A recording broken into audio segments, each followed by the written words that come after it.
So yes, as mentioned on my other video, I'm back from my little excursion to the North Yorkshire Moors Railway. A little bit of research while I was there, checking out obviously the Gromont area, the MPD hill as I call it, and I did manage to pick up a little bit more landscaping oddments. So a combination of popping to TMC, the model centre sort of up at Beckhole, and of course Dave Edge, as I mentioned. I always get some landscape bargains from Dave whenever I'm there, and as I did mention, yes, another Black 5.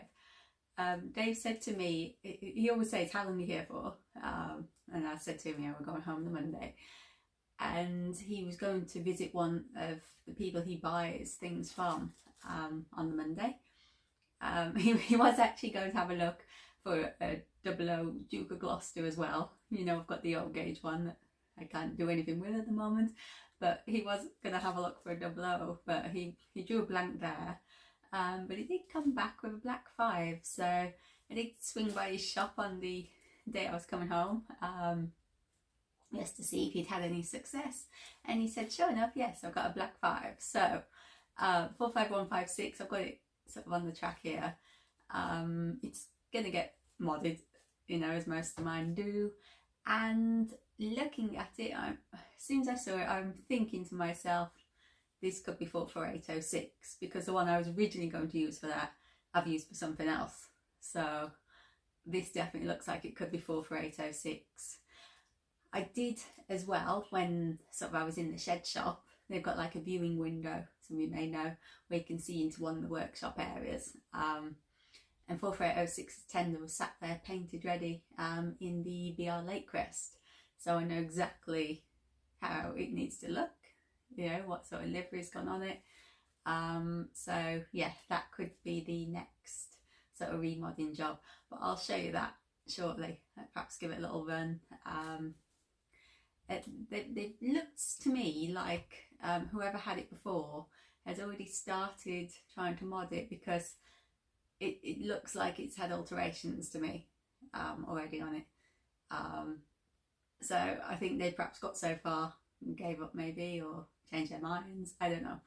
But either way, it doesn't matter to me, because it's going to get stripped and changed anyway. So let's show you the little bargains I got from this. These were from Dave's, first of all. As I say, he always does like little bargains. What they do is they bag up when they come in. Just sort of bag little trees together. They were quite nice. They were £8, so for those. And this was a bit dearer, but I like the texture of these ones. You can see the amount in there. Maybe they were £10, but there's quite a lot of nice useful trees in there, so they're going to come in handy, particularly I'm thinking for the bottom of the hill area, and where sort of Levisham's going to butt up to Gotland is what I'm trying to say. These were TMCs. I just like the shape of these. I thought, how sort of skinny they are. They're the same brand as the big ones over there, which I really like. The big conifers that I've used for Levisham Forest. So same kind of design almost, but obviously baby ones. So they're going to come in really useful. I had a couple of those. I may even have a look online, see if I can get some more from somewhere. And I was racking my brains. I should have known really. I've been looking everywhere just for pure black cows, because as you'll know, that top corner I've gone for pure black, because you do see variations around the North Yorkshire Moors area. They're not all black and white, as obviously we know cows aren't. You know, and there's quite a few kind of areas where they're just pure black ones, or pure brown, or so. I was thinking, where did I get those from when I did that section? Because I could do with some perhaps down here on this hill, because whenever you walk to Gotland along the rail trail, you always see there's the top of the back of the hill, sort of from the Gromont MPD hill, there's always a field there with some in as well. So I wanted some more for there. I should have known it was TMC. So there we go, pure black ones. So perfect. So I've had a couple of packets of those. That should do me now for the rest of the layout. So I'm going to do a little bit of landscaping just to shock you, rather than just sit talking now.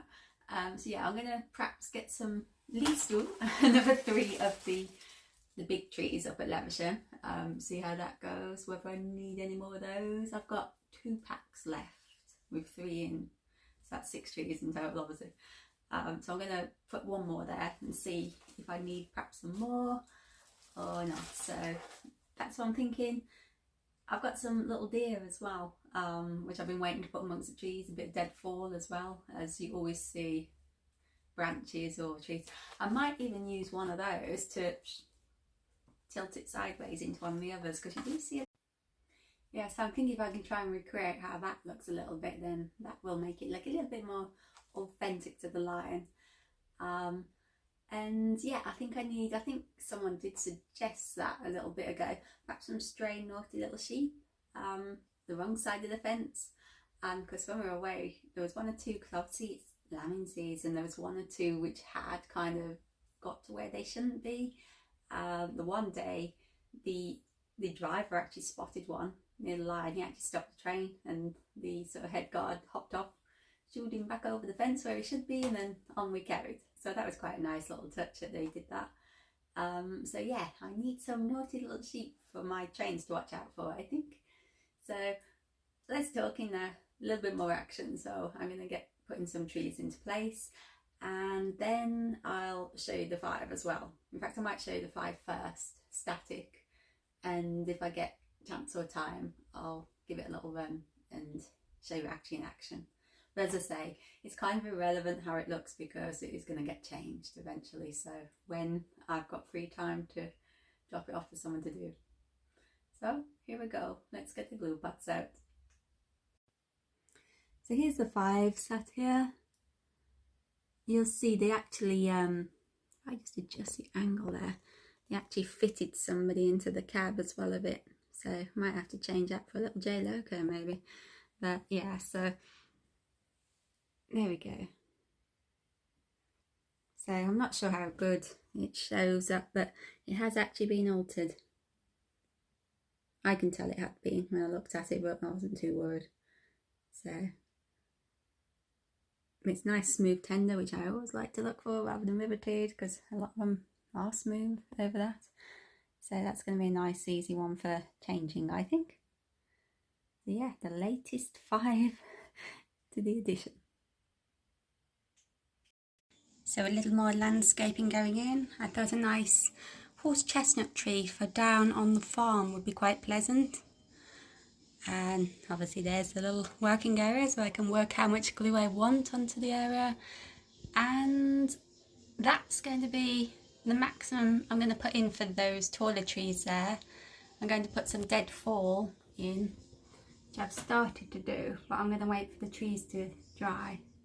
There's a couple of deer gone in so far, and then I'm just working a little bit more. I've put some nice flowers in for this one cottage garden, just make it look a bit different to the other one. So that's where we're at the moment. So you can see all the bits of glue and everything lying about.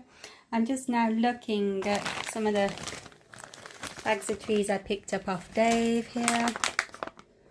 This one. I'm just trying to now judge and plan, back on this area, how to separate this car park off here and some tree area for there. So that's sort of my thought process at the moment. So yeah, more trees going in, and Mr. Shelby's got a guest. I think he's looking after one of the little J-Locos there today. So yeah, perhaps some more animals next while I wait for the trees to dry, and then we'll go from there.